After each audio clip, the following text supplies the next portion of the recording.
Hi hello నమస్తే welcome to 100 TV. ప్రస్తుతం ఆంధ్రప్రదేశ్ రాష్ట్ర వ్యాప్తంగా కూడా ప్రస్తుతం వినిపిస్తున్న పేరు నాగబాబు గారు. టీడీపీ, జనసేన అలాగే బీజేపీ కూటమిలో మంత్రి పదవిని అధిరోహిస్తారంటున్న వార్తలు వెనుక వాస్తవం ఏంటి? అయితే ఇప్పుడు సడన్ గా యూటర్న్ తీసుకుంటే చిరంజీవి గారి పేరు పరిశీలనలోకి వస్తుందంటూ కూడా కొన్ని వార్తలు వస్తున్నాయి. ఇదిలా ఉంటే ఈ రోజు అల్లు అర్జున్ గారు ఆల్రెడీ పవన్ కళ్యాణ్ గారితో మాట్లాడినట్టుగా, అయితే ఆయన పేరు కూడా ప్రస్తావనలో ఉన్నారన్నట్టుగా అల్లు అర్జున్ గారి ఫ్యామిలీ అలాగే మెగా ఫ్యామిలీస్ లో ఏదో ఒక సీట్ ఇస్తారన్నట్టుగా కూడా వార్తలు వినిపిస్తున్నాయి. సో దానికి సంబంధించి మనతో జనసేన నాయకులు లక్ష్మీకాంత్ గారు ఉన్నారు, అడిగి తెలుసుకునే ప్రయత్నం చేద్దాం. నమస్తే అండి. నమస్తే.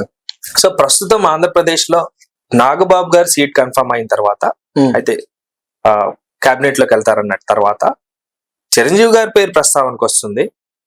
అల్లు అర్జున్ గారు ఆల్రెడీ మాట్లాడారు, ఆయన పేరు కూడా ప్రస్తావనలోకి వస్తుంది. ఎందుకంటే చిరంజీవి గారికి అంటూ ఒక స్పెషల్ ఫ్యాన్ బేస్ ఉంది.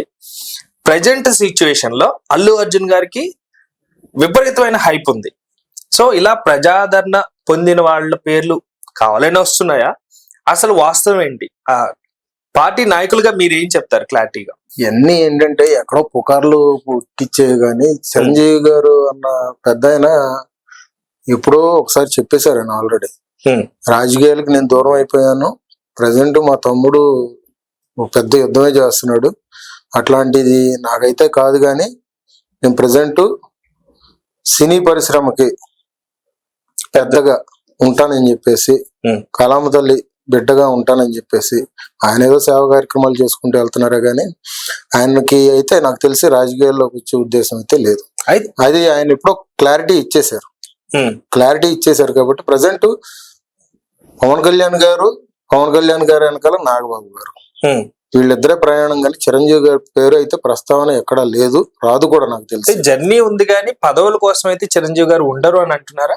అదే స్వామి, నేను చెప్పేది ఏంటంటే మీరు ఒకసారి ఇంతకు ముందు జరిగినవన్నీ చూసుకోండి. పార్టీలో ఎవరైతే క్రియాశీలకంగా కష్టపడుతున్నారో ఇక్కడ రక్త సంబంధం చూడబోకండి. ఫస్ట్ ఆఫ్ ఆల్ నాగబాబు గారు కూడా నేను ఒక జనసేన కార్యకర్తనే అని చెప్పేసి ఆయన ప్రకటించుకున్నారు. ఆయన కూడా ఒక సామాన్య కార్యకర్తగానే తిరుగుతూ ఒక జిల్లా నుంచి నియోజకవర్గ స్థాయిలో ఎక్కడ రాయలసీమ గాని నెల్లూరు గాని ఎక్కడైనా గాని కార్యకర్తలతో సమావేశం ఏర్పాటు చేసుకొని పార్టీలో గ్రౌండ్ లెవెల్లో వర్క్ చేసుకొని ఆయన చేసుకున్నారు కాబట్టి వాళ్ళ రోజున పార్టీకి ప్రధాన కార్యదర్శిగా ఉన్నారు. పార్టీకి ప్రధాన కార్యదర్శిగా ఉన్నారు కాబట్టి ఆయన అంత వర్క్ చేశారు కాబట్టి వాళ్ళ రోజున ఆయనకి మంత్రి పదవి వస్తుందని చెప్పేసాను. అట్లాగే రాజ్యసభకు కూడా మస్తాన్ గారు, సతీష్ గారు, అటు పక్కన బీసీకి గట్టిగా మాట్లాడే నాయకుడు ఎవరన్నా ఉండాలన్న ఉద్దేశం మీద ఆర్ కృష్ణయ్య గారు లాంటి వాళ్ళని బీజేపీ పరిచయం చేస్తుంది. సో ఇక్కడ కష్టపడిన వాడికి పదవులు రక్త సంబంధం కాదు.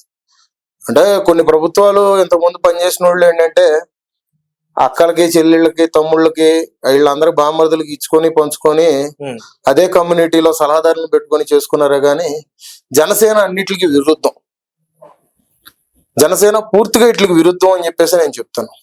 పార్టీలో ఎవరైతే కష్టపడి పనిచేస్తారో వాళ్ళకే స్టాండ్, వాళ్ళకే గుర్తింపు ఉంటది. అది ఇవాళ రోజున సంవత్సరం అయిన తర్వాత ఇవాళ రోజున ఇప్పుడు ప్రస్తుతం నాగబాబు గారికి గుర్తింపు వచ్చి అది పవన్ కళ్యాణ్ గారు కాదు, చంద్రబాబు నాయుడు గారు స్వయంగా ప్రకటించారు నాగబాబు గారికి మంత్రి పదవి ఇస్తున్నాం అని చెప్పేసి. ఓకే, అది మేము సామాన్య కార్యకర్తగా జనసేన నుంచి మేము నిజంగా ఆనందించాల్సిన విషయం. అదండి. ఇంతకుముందు గాలి వార్తలు చాలా వచ్చినాయి, ఆయనకు కూడా టీటీడీ చైర్మన్ అని చెప్పేసి, రాజ్యసభ అని చెప్పేసి, కేంద్ర మంత్రిగా వస్తారని చెప్పేసి. ఇవన్నీ ఏంటంటే ఇవాళ రోజున సోషల్ మీడియా అనేది ఒకటి ప్రతి ఒక్కరికి చేతిలో ఫోన్ ఉండిపోయేసరికి కొన్ని గాలి వార్తలు అట్లా పుట్టుకొస్తూ ఉంటాయి. లేనిపోని కొన్ని ఫేక్ న్యూస్ ఛానల్స్ అన్ని కూడా ఇంకా హైప్ క్రియేట్ చేస్తున్నాయి. ఏంటంటే మనం అధికారికంగా ప్రకటించిన తర్వాత మనం మాట్లాడుకుంటే బాగుంటది అని చెప్పేసి బాగుంటది. అయితే ఇంకొకసారి ఇప్పుడు ప్రెసెంట్ పుష్ప 2తో భారీ సక్సెస్ కొట్టి చాలా హ్యాపీగా ఉన్నారు. అయితే కొన్ని వివాదాలు ఉన్నాయి, పక్కన పెడితే పవన్ కళ్యాణ్ గారితో అల్లు అర్జున్ గారు మాట్లాడటం జరిగింది. అయితే ఏం మాట్లాడారన్న విషయం మాకు తెలియదు. కానీ వార్తలు మాత్రం బయటికి ఆయనతో కూడా ఈ విషయమై మంతనాలు జరుపుతున్నారు. ఆయనకు కూడా ఏదైనా పదవి ఇచ్చే అవకాశం ఉంది, కీలకమైనది. అంటే 5 కానీ ఉన్నాయి కాబట్టి. జనసేన తరపు నుంచి మేము ఎప్పుడు ఒకటే క్వశ్చన్ చేస్తున్నాం స్వామి. ఉం. సినిమాలకేనో రాజకీయాలకు ముడిపెట్టద్దు దయచేసి. ఉం. అండ్ ఇంకోటి ఏంటంటే సినిమా నేను ఇప్పుడు వరకు అయితే చూడలేదు. ఉం. బయట టాక్ ప్రకారంగా కూడా కొంతమంది బాగుంది అంటున్నారు, కొంతమంది చాలా చోట్ల ఏంటంటే ఉం. లైవ్ లో చూపిస్తూ సినిమా థియేటర్లు ఖాళీగా ఉన్నాయని చెప్తున్నారు. అవి ఏంటంటే వాళ్ళ వ్యక్తిగతం, వాళ్ళ సంబంధించిన ఆ సంస్థకు సంబంధించిన వాళ్ళు. ఉం. అల్లు అర్జున్ గారు పవన్ కళ్యాణ్ గారికి ఫోన్ చేసి ఉం. పదవి అడిగారు అనే మాట అయితే అవాస్తవం అండి. ఉం. ఆయన ఏంటంటే ఇంకా చిన్న వయసు నాకు తెలిసి నాకు ఆయన కూడా రాజకీయాల్లోకి అయితే అడుగు పెట్టే ఉద్దేశం ఆయనకి అయితే లేదు. ఉం.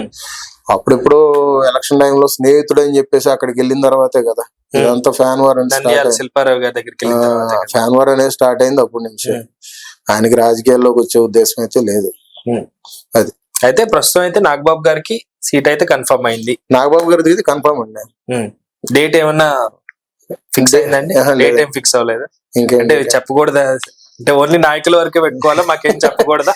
అంటే అట్లాగనే లేదు కానీ వస్తది శాఖ అనేది మనం ఇంకా చూడాలి కదా. ఉం. అంటే మొత్తం ఫుల్ఫిల్ అయిపోయినాయి. ఉం.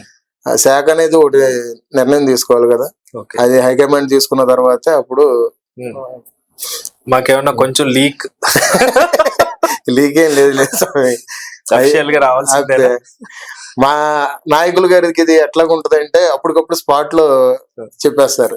ఆయన పక్కన ఉన్న వ్యక్తికి కూడా చాలా సీక్రెట్ మెయింటైన్ చేస్తారు. అదే విషయం.